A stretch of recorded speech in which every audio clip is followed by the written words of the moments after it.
Welcome to R9 news. నేటి వార్తలు. ప్రస్తుతం బర్డ్ ఫ్లూపై ఎన్నో అపోహలు వస్తున్నాయి. దీనిపై అనంతపురం జిల్లా గుత్తి ప్రభుత్వ ఆసుపత్రి సూపరింటెండెంట్ డాక్టర్ ఎల్లప్పతో ప్రత్యేక ఇంటర్వ్యూ.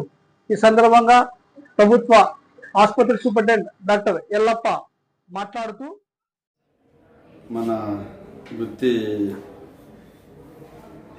కమ్యూనిటీ వైద్యశాల నందు ఈరోజు ఈ బర్డ్ ఫ్లూ మీద అవగాహన కార్యక్రమం కలిగించడం జరుగుతుంది.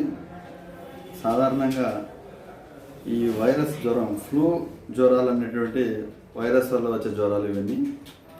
సో ఇవి ఇప్పుడు ప్రధానంగా కుళ్ళిన మాంసం తినడం, చికెన్ తినడం ఇట్లాంటి వాటి ద్వారా ఎక్కువగా వ్యాప్తి చెందుతూ ఉంటుంది. సో ఈ మనం సాధారణంగా చికెన్ షాపుల దగ్గరికి వెళ్ళినప్పుడు కూడా మంచిదిగా ఉందా లేదా అని చూసుకొని మాత్రమే మనం ఆ చికెన్ తీసుకొని బాగా ఉడికించుకొని తినాల్సిన పరిస్థితి ఉంటుంది. సో దాంతోపాటు ఈ ట్రాన్సిట్ పీరియడ్ అంటే చలికాలం నుంచి ఎండాకాలం వచ్చే ప్రాంత సమయంలో కానీ, వర్షాకాలం నుంచి చలికాలంకి వచ్చే సమయంలో కానీ ఇవి ఎక్కువగా ప్రబలుతూ ఉంటాయి ఈ జ్వరాలు.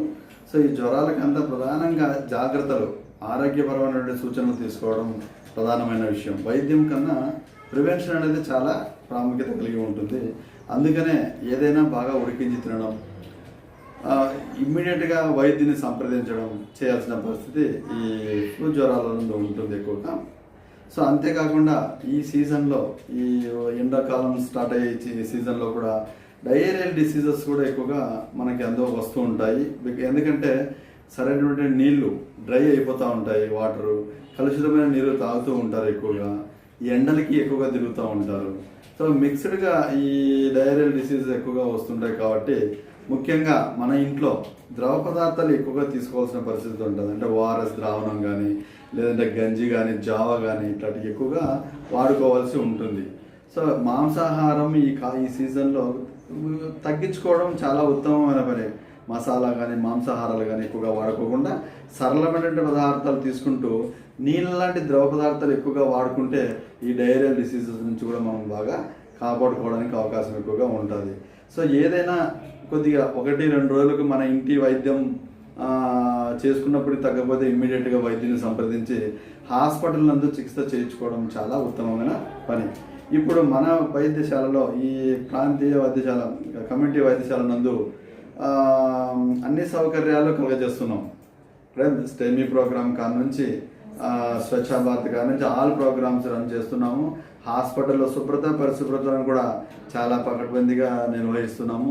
సో ఏ ఒక్కరికి ఇన్కన్వీనియంట్ కలిగిన సలహాలు, సూచనలు ఇవ్వచ్చు. ఏ విధమైన సలహాలు మనం ఉంటే ఈ హాస్పిటల్లో కొద్దిగా అభివృద్ధి జరుగుతుంది, దాంతోపాటు బెడ్ ఆక్యుపెన్సీ రేటు పెరుగుతుంది, ఇబ్బంది కలగకుండా పేషెంట్లకు ఏ విధంగా మనం సౌకర్యాలు కల్పించాలా అన్న సలహాలు, సూచనలు ఇస్తే దాని ప్రకారం కూడా నేను ప్రజలతో కానీ, ప్రభుత్వంతో కానీ ఈ సౌకర్యాలు కల్పించడానికి వెనుకడుగు వేసే ప్రసక్తి అయితే ఉండదు. సో కాబట్టి ప్రజానికం అంతా గమనించుకోవాల్సిన విషయం అంటే మంచి వైద్యం ఇస్తాము. దయచేసి అందరూ గమనించండి. గత రోజులు కాదు, ఈ రోజులు మారిపోయినాయి. మేమంతా ఇక్కడ స్పెషలిస్ట్ డాక్టర్లమే ఉన్నాము. 2 డాక్టర్లు, 3 డాక్టర్లు మాత్రమే MBBS, మిగిలిన వాళ్ళంతా స్పెషలిస్ట్ డాక్టర్లే. అందరి సర్వీసెస్ చక్కగా ఉపయోగించుకోవాలని గుత్తి ప్రజానికానికి నా మనస్ఫూర్తిగా మనవి చేసుకుంటున్నాను.